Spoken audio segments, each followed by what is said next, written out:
दोस्तों, उत्तर प्रदेश के मुख्यमंत्री एक तरफ कहते हैं कि बटेंगे तो कटेंगे, लेकिन उसके बाद जिस तरीके से उत्तर प्रदेश में नौकरियों में धांधली हुई है, छात्र एक और प्रदर्शन कर रहे हैं कि उनको सही तरीके से नौकरियां दी जाए, लेकिन उत्तर प्रदेश सरकार अपने करीबियों को सचिवालय और विधानसभा में नौकरियां बांट रही है। एक तरफ नारा दिया जा रहा है कि बटेंगे तो कटेंगे, लेकिन वहीं पर अपने करीबियों और नेताओं के बेटों और बेटियों को सचिवालय और विधानसभा विधान परिषद में नौकरियां दी जा रही हैं। समझिए आप कि खेल क्या चल रहा है। इलाहाबाद हाई कोर्ट ने पूरी तरीके से इसको घोटाला बताया है और कहा कि चौंकाने वाला घोटाला है। सीबीआई जांच के आदेश भी दे दिए गए हैं। तो आप समझिए कि एक तरफ लोगों से कहा जा रहा है कि बटेंगे तो कटेंगे, लेकिन वहीं तरफ उत्तर प्रदेश की योगी सरकार दूसरी तरफ दूसरा खेल खेल रही है। उत्तर प्रदेश में भाजपा सरकार से जुड़े नेताओं और अधिकारियों के रिश्तेदारों को उत्तर प्रदेश सरकार नौकरियां बांट रही है। योगी आदित्यनाथ और बीजेपी की सरकार ने उत्तर प्रदेश में नौकरियों में क्या धांधली की है, आखिर इलाहाबाद हाई कोर्ट ने इसे क्यों कहा एक चौंकाने वाला घोटाला है। इलाहाबाद हाई कोर्ट ने क्यों इसके खिलाफ सीबीआई जांच के आदेश दिए हैं और क्यों यूपी सरकार की यह भर्ती ईमानदारी और भाई भतीजावाद पर सवाल खड़ा करती हुई दिखाई दे रही है, बताऊंगा आपको। स्वागत है आप सभी का देश नीति में, मैं असरार अहमद। उत्तर प्रदेश सरकार परीक्षा कराने में जितनी अक्षम है, घोटाले करने में उतनी ही सक्षम नजर आ रही है। अंग्रेजी अखबार द इंडियन एक्सप्रेस की एक रिपोर्ट ने योगी सरकार की पोल पट्टी खोलकर रख दी है। यूपी विधानसभा और विधान परिषद में प्रशासनिक पदों को भरने के लिए 2020 और 21 में 2 राउंड की परीक्षा आयोजित की गई। इस परीक्षा में टोटल 186 पदों पर नियुक्ति होनी थी। इनमें से 5वां हिस्सा उन उम्मीदवारों को मिल गया जो अधिकारियों के रिश्तेदार हैं। इंडियन एक्सप्रेस की रिपोर्ट से पता चलता है कि ये वही अधिकारी हैं जिनकी निगरानी में परीक्षा आयोजित कराई गई थी। इन नौकरियों के लिए लगभग 2.5 लाख लोगों ने आवेदन किया था।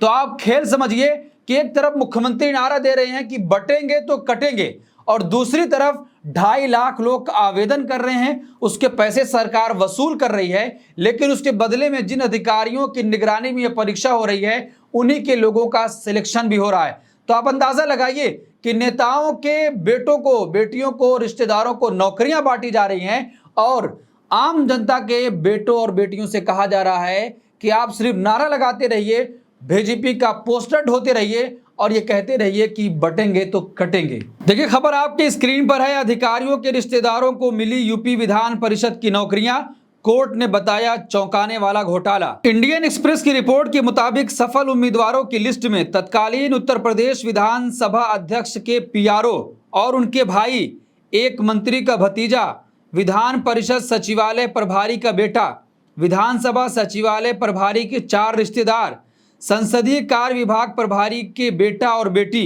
एक उप लोकायुक्त का बेटा और 2 मुख्यमंत्रियों के पूर्व स्पेशल ड्यूटी अधिकारी के बेटे शामिल हैं।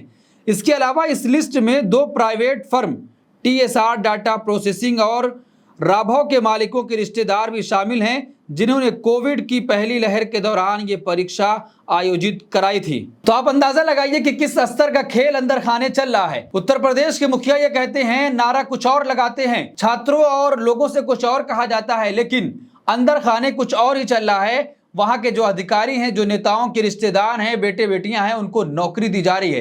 तो आप भाजपा का खेल समझिए। आम जनता को नारों में लगा दिया जा रहा है कि आप दिन भर हिंदू और मुसलमान करते रहिए, आप सोशल मीडिया पर लड़ाई लड़ते रहिए, लेकिन मलाई खाएगा भाजपा का बेटा, भाजपा के नेता की बेटी और अधिकारियों के बेटे और बेटियां, उनके रिश्तेदार। आपको मलाई खाने को नहीं मिलेगी। देखिए, अब आगे खबर जो निकल कर आ रही है कि इन सभी उम्मीदवारों को 3 साल पहले उत्तर प्रदेश विधानमंडल से जुड़े 2 सचिवालयों में नियुक्त किया गया था। 18 सितंबर 2023 को 3 असफल उम्मीदवारों सुशील कुमार, अजय त्रिपाठी और अमरीश कुमार की याचिका पर सुनवाई करते हुए इलाहाबाद हाई कोर्ट की 2 जजों की पीठ ने मामले की सीबीआई जांच का आदेश दिया। कोर्ट ने इस प्रक्रिया को चौंकाने वाला और भर्ती घोटाला बताया, जहां गैर कानूनी तरीके से एक बाहरी एजेंसी द्वारा सैकड़ों भर्तियां कराई गई, जिसकी विश्वसनीयता पर सवाल खड़े हो रहे हैं। खबर यहीं तक नहीं है दोस्तों, उसके बाद जो अंदर खाने और खेल चल रहा है मैं आपको बताऊंगा, लेकिन जिस तरीके से अगर अभ्यर्थी हाईकोर्ट ना गए होते तो इसका खुलासा भी नहीं हो पाता। और जिस तरीके से भाजपा के करीबी मलाई खा रहे हैं, वो मलाई बैठकर खाते ही रहते। लेकिन आपको यह भी बताऊंगा कि किस तरीके से वहां पर संशोधन किया गया। पहले परीक्षा कोई और कराता था, लेकिन उसमें संशोधन करके फिर किसी और को दिया गया। आपको याद होगा कि उत्तर प्रदेश में लगातार पेपर लीक की खबरें सामने आती हैं। उत्तर प्रदेश के मुख्यमंत्री ये कहते हैं कि माफिया और गुंडे प्रदेश छोड़कर भाग गए हैं, लेकिन पेपर लीक हो जाता है। पेपर होने से पहले ही पर्चा आउट हो जाता है और वहां के छात्रों के भविष्य पर एक गहरा संकट गहराता जा रहा है। लेकिन आप जो और खबर निकलकर सामने आ रही है, हम उस पर चर्चा करेंगे। कि आपकी स्क्रीन पर खबर है, आप देखिए।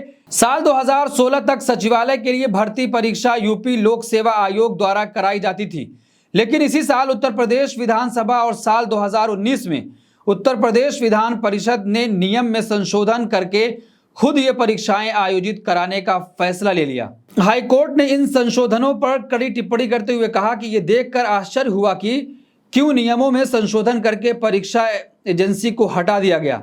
चयन समिति के नियम को दरकिनार करके बाहरी एजेंसी को नियुक्त करने का फैसला काफी चौंकाने वाला था। एक तरफ छात्र सड़कों पर उतरे हैं तो वो कह रहे हैं कि एक ही शिफ्ट में एग्जाम होना चाहिए, तो सरकार के हाथ पांव फूल गए, छात्रों पर लाठियां बरसाई जा रही हैं। लेकिन वहीं दूसरी तरफ अंदर खाने जो बात चल रही है कि लोक सेवा से पहले लोक सेवा इस एग्जाम को कराता था, लेकिन संशोधन करके नियम बदल दिया गया और कहा गया कि हम जिसको देंगे वो कंपनी कराएगी। तो इसका अंदाजा आप देखिए कि अब उसका नतीजा क्या निकला है कि जब जिस कंपनी ने ये एग्जाम कराया है, उन्हीं के बेटे बेटियां, उनके रिश्तेदार ही अब विधान परिषद में पहुंचे हैं। तो आप समझिए खेल को कि एक तरफ जनता को कहा जा रहा है कि आपका धर्म खतरे में है और कहा जा रहा है कि अगर इंडिया गठबंधन आ जाएगा तो आपका मंगलसूत्र, भैंस, आपका घर सब चोरी हो जाएगा। लेकिन दूसरी तरफ जब उत्तर प्रदेश के छात्र नौकरी मांगते हैं तो उनके ऊपर लाठियां बरसाई जा रही हैं। 4 से 5 दिन आंदोलन चल रहा है, लेकिन कुछ नियम में बदलाव करके उनको कहा गया कि आप अपना आंदोलन उठा लीजिए। लेकिन छात्र डटे हैं क्योंकि अब एक बड़ी भर्ती घोटाला सामने आ चुका है और उत्तर प्रदेश की सरकार पूरी तरीके से इसमें फंसती हुई दिखाई दे रही है। तो दोस्तों, जो प्रधानमंत्री ये कहते थे न खाऊंगा न खाने दूंगा, उन्हीं के मुख्यमंत्री के नाक के नीचे ये तमाम चीजें हो रही हैं। विधानसभा और विधान परिषद ने कानून में संशोधन करके ये परीक्षा कराने का जो आयोजन था कि लोक सेवा आयोग कराएगा, लेकिन किसी और को दे दिया गया। इस पूरे मामले पर आप क्या सोचते हैं? आपकी क्या राय? कमेंट बॉक्स में अपनी राय जरूर दें और ऐसी तमाम खबरों के लिए देखते रहिए देश नीति। धन्यवाद।